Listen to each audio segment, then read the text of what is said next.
Hello everyone, welcome to my channel বিতিশার রান্নাঘর। আজ আমি আপনাদের সাথে যে রেসিপিটি শেয়ার করতে চলেছি সেটি হলো টমেটো দিয়ে ট্যাংরা মাছের ঝাল। তার জন্য প্রথমে লবণ হলুদ মাখানো ট্যাংরা মাছগুলোকে গরম তেলের মধ্যে দিয়ে দেব। ট্যাংরা মাছগুলোকে ভালোভাবে ভেজে নেব। ট্যাংরা মাছগুলো ভালোভাবে ভাজা হয়ে গেলে ট্যাংরা মাছগুলোকে তুলে নেব।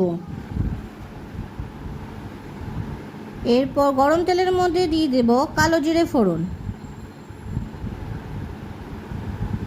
কালো জিরে ফোড়ন দেওয়ার পরে দিয়ে দেব পেঁয়াজ কুচি। পেঁয়াজটিকে ভাজা করে নেব।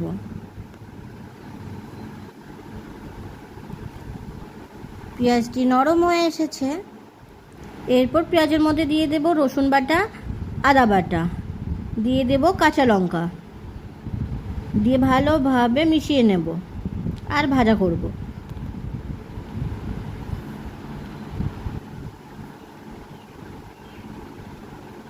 আদা রসুনের কাঁচা গন্ধটা চলে গেলে এর মধ্যে দিয়ে দেব টমেটো কুচি। টমেটোটাকে ভালোভাবে নাড়াচাড়া করব আর ভাজা করব। এরপর অন্যদিকে একটি বাটিতে নিয়ে নিলাম জিরে গুঁড়ো, নিয়ে নিলাম ধনে গুঁড়ো, নিয়ে নিলাম গোলমরিচ গুঁড়ো, নিয়ে নিলাম শুকনো লঙ্কার গুঁড়ো। এরপর মশলাগুলো দিয়ে দেব। মশলাগুলোকে দিয়ে ভালোভাবে মিশিয়ে নেব আর কষতে থাকবো। মশলাগুলো ভালোভাবে কষা হয়ে গেলে এর মধ্যে দিয়ে দেব পরিমাণ মতো জল। জলটা দিয়ে নাড়াচাড়া করে ফুটতে রেখে দেব। এর মধ্যে দিয়ে দেব পরিমাণ মতো লবণ আর দিয়ে দেব পরিমাণ মতো হলুদ। লবণ হলুদটা ভালোভাবে মিশিয়ে নেব।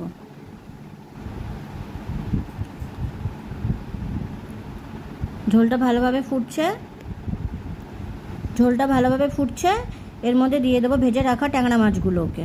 ট্যাংরা মাছগুলো দেওয়ার পরে ঝোলটাকে আরও কিছুক্ষণের জন্য ফুটতে রেখে দেব।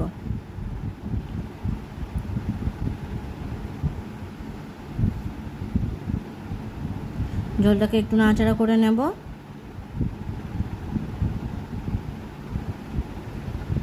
তৈরি হয়ে গেছে আমাদের টমেটো দিয়ে ট্যাংরা মাছের ঝাল। ভিডিওটি কেমন হয়েছে অবশ্যই কমেন্ট করে জানাবেন। আর ভিডিওটি যদি আপনাদের ভালো লেগে থাকে তাহলে চ্যানেলটিকে সাবস্ক্রাইব করে পাশে থাকবেন।